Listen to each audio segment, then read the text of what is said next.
Hello friends, welcome back to my channel Learning Made Easy with Rohit. This is Financial Accounting Part 5 presentation, and today we will be talking about trial balance. Before we get there, just want to recap about some things that we discussed in our previous PowerPoints. When we are talking about financial statements, please understand that income statement data will appear as revenues and expenses under the retained earnings section of shareholders' equity. And as we discussed, the revenues will increase your retained earnings and expenses will decrease the retained earnings. The balance sheet data is composed of all the ending balances of your assets, liabilities, and shareholders' equity.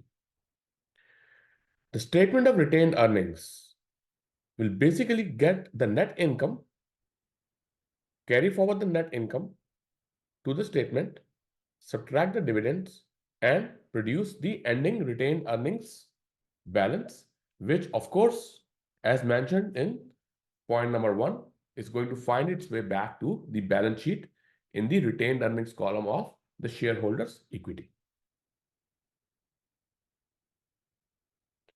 So if you remember all the postings that we did for our hypothetical example, this was how an income statement would look like.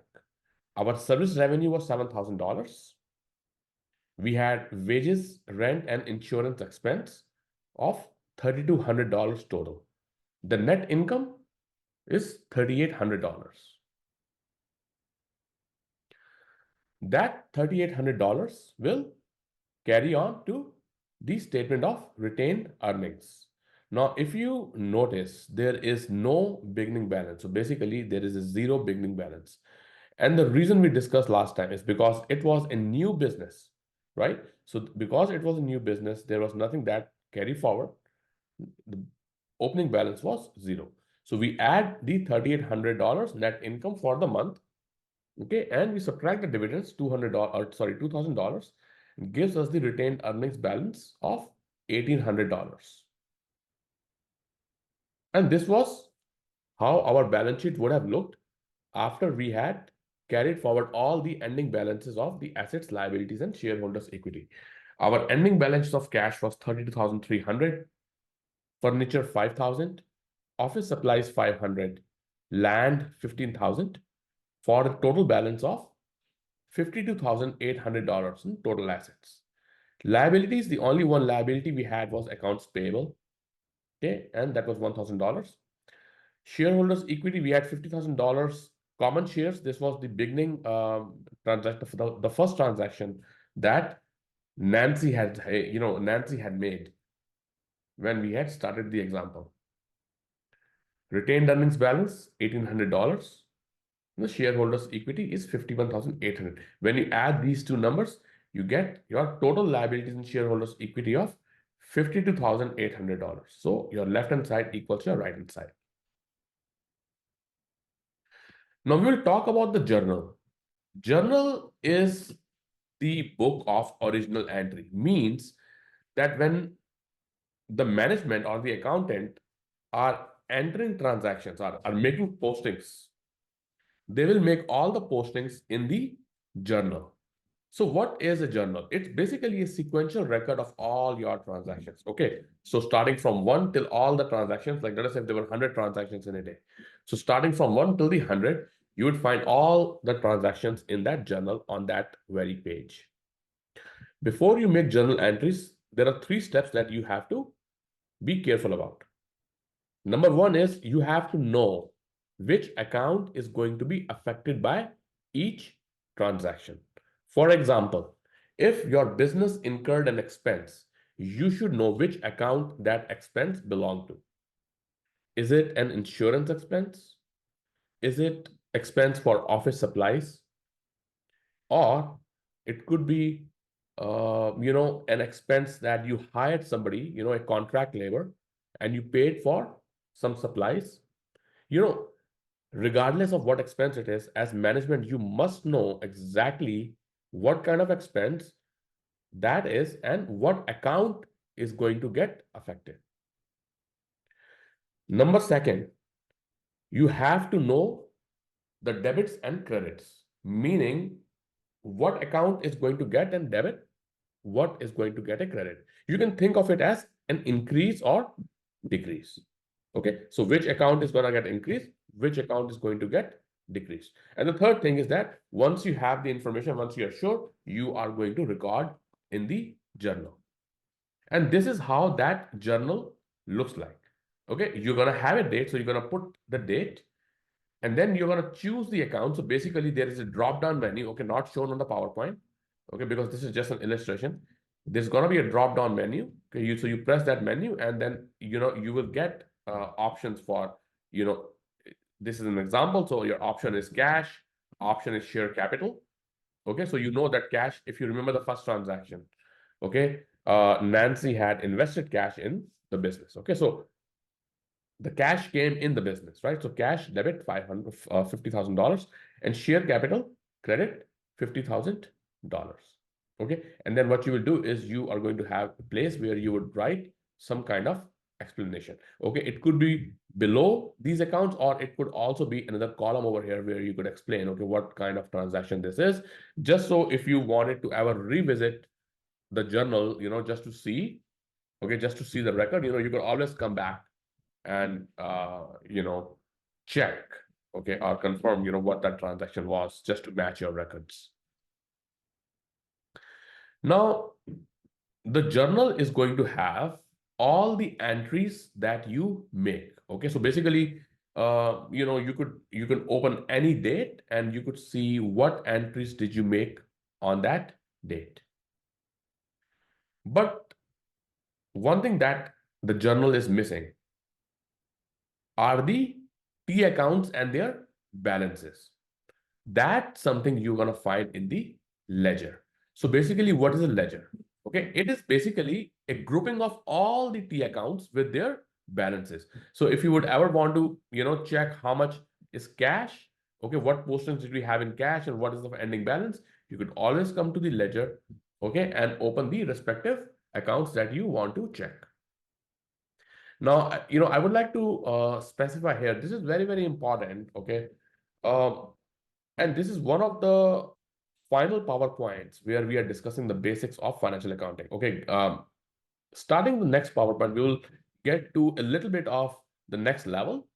Okay, you could call it intermediate if you want to, but I would just call it next level. Okay, we'll go to the next level.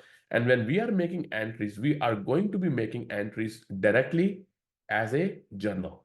Okay, so what we will do is we're going to have a journal and we will make the entries on Excel, and you could see how it affects your T accounts. And one more thing I would like to mention here is, you see that the credit entry here, this share capital is indented.